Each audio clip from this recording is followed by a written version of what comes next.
ও guys, কেমন আছেন সবাই? আশা করি সকলে ভালোই আছেন। তো আপনারা অনেকেই জানতে চেয়েছিলেন আমার ভার্সিটি সম্পর্কে, আমার ভার্সিটি কোথায়, আমি কোথায় থাকি বা ভার্সিটিতে যাতায়াতের পথ কেমন কি, এই বিষয়গুলো জানতে চেয়েছিলেন। তো আজকে আপনাদেরকে এ টু জেড দেখাবো আমি কোথায় থাকি এবং কোথা থেকে ভার্সিটিতে যাই, ও আমাদের ভার্সিটিটা কেমন, সবকিছু ইন ডিটেলসে আজকে আপনাদেরকে দেখাবো। তো আজকের ভিডিওটা একটু বড় হবে, আমার সাথেই থাকবেন।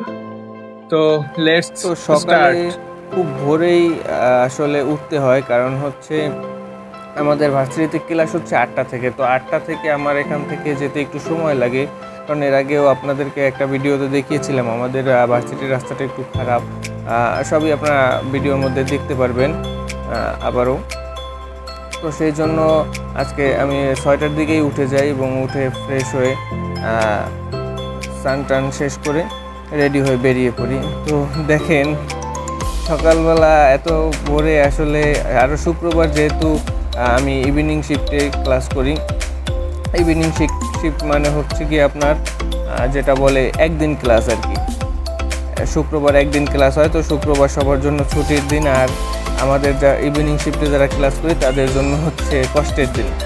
ঠিক আছে, তো ওই দিন খুব ভোরে উঠেই আমাকে বেরিয়ে পড়তে হয়। যেমন আজকে আমি বেরিয়ে পড়েছি, দেখুন রাস্তা পুরো ফাঁকা, রাস্তায় কোনো লোকজন যারা হাঁটতে বের হয় সেরকম লোকজন আজকে বের হয়নি, কারণ আজকে তাদের একটা ছুটির দিন, হলিডে কাটাচ্ছে সবাই।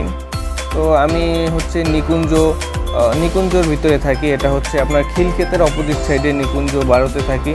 তো সেখান থেকে আমি আমার যেতে হবে, এখন ওই পারে যেতে হবে, খিলক্ষেতের ওই পারে মেরিডিয়ানের সামনে থেকে বেরিয়ে আমার যেতে হবে ফ্লাইওভার থেকে ওই পারে। তো ওই যে সামনে একদম সাদা যে বিল্ডিংটা দেখা যাচ্ছে ওইটা হচ্ছে মেরিডিয়ান। তো এখান থেকে খুব একটা দূর না, 2-3 মিনিট সময় লাগে, তাই হেঁটেই যাই প্রতি শুক্রবারে আমি। এই যে এইটা হচ্ছে মেরিডিয়ান। তো এখান থেকে সামনে গিয়ে সামনে আমাদের একটা ফ্লাইওভার আছে, তো ফ্লাইওভার দিয়ে ওপারে যেতে হবে আমার। ওপারে গেলে ওইখান থেকে আবার গাড়ি আছে। তো এখন ফ্লাইওভার থেকে ওপারে যাব।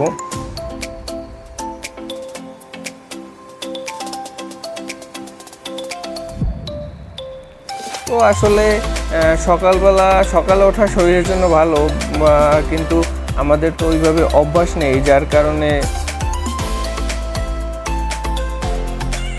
একটু সমস্যা হয়ে যায়। এটা হচ্ছে একটা রেল লাইন, যেটার দুই পাশেই ভালো করে তাকিয়ে তারপরে পার হতে হয়। অনেক সময় দেখা যায় আমাদের আসার পরেই ট্রেন চলে আসে বা বোঝা যায় না, ট্রেন অনেকগুলো লেন আছে যার কারণে বোঝা যায় না কোন দিক থেকে ট্রেন আসে। তো এপারে এসে আমি অটোতে উঠে পড়লাম। অটোতে উঠে আমাদের রাস্তার অবস্থা খুবই খারাপ, কারণ অটোতে গেলেও আসলে অবস্থা খারাপ হয়ে যায়, এতটাই খারাপ। এদিকে রাস্তাগুলো সবগুলো রাস্তাই খারাপ, শুধু এইটা না, সবগুলো রাস্তাই খারাপ। এদিকে রাস্তার কাজ চলতেছে, কিছুদিনের মধ্যেই ঠিক হয়ে যাবে। তো এইটা হচ্ছে কাওলা বাজার। তো কাওলা বাজারে এখান থেকে হেঁটে যেতে হবে, কারণ ভিতরে আর গাড়িতে যাওয়ার কোনো সুযোগ নেই, কারণ রাস্তার অবস্থা খুবই খারাপ, একদম আটকে দেওয়া, ব্যারিকেড দিয়ে দেওয়া হয়েছে। আমরা এখানে কাওলা বাজারে নামবো। কাওলা বাজারে নেমে এখান থেকে ভার্সিটি পর্যন্ত হেঁটে যেতে হবে। আর হেঁটে রাস্তার অবস্থা এতটাই খারাপ যে হেঁটেও খুব সাবধানে যেতে হয়, আপনারা দেখতেই পাচ্ছেন। মানে তবে কাজ চলতেছে, বলা যায় খুব দ্রুত সময়ের মধ্যেই কাজ শেষ হয়ে যাবে। রাস্তার কাজ চলতেছে খুব দ্রুত গতিতে, 2-1 মাসের মধ্যেই রাস্তা ঠিক হয়ে যাবে। তবে এখন খুবই যুদ্ধ করে ভার্সিটিতে যেতে হয়। ছোটোবেলায় একটু বৃষ্টি হইলে স্কুলে না যাওয়ার বাহানা খুঁজতাম, যে কিভাবে না যাওয়া যায়, একটু গায়ে 1 ফোঁটা বৃষ্টি পড়লে আর স্কুলে যাওয়ার বাহানা খুঁজে পেয়ে যেতাম। কিন্তু এখন ভার্সিটিতে যত ঝড়ঝাপটা যাই হোক, রাস্তার অবস্থা যতই খারাপ হোক, ভার্সিটিতে যেতেই হবে। তো চলে এসেছি, এই হচ্ছে আমাদের ভার্সিটির গেট। গেটটাও এখনও পরিপূর্ণভাবে করা হয়নি। এটা হচ্ছে ফার্স্ট গেট এবং এটা হচ্ছে আমাদের ভার্সিটির মেইন ফন্ট।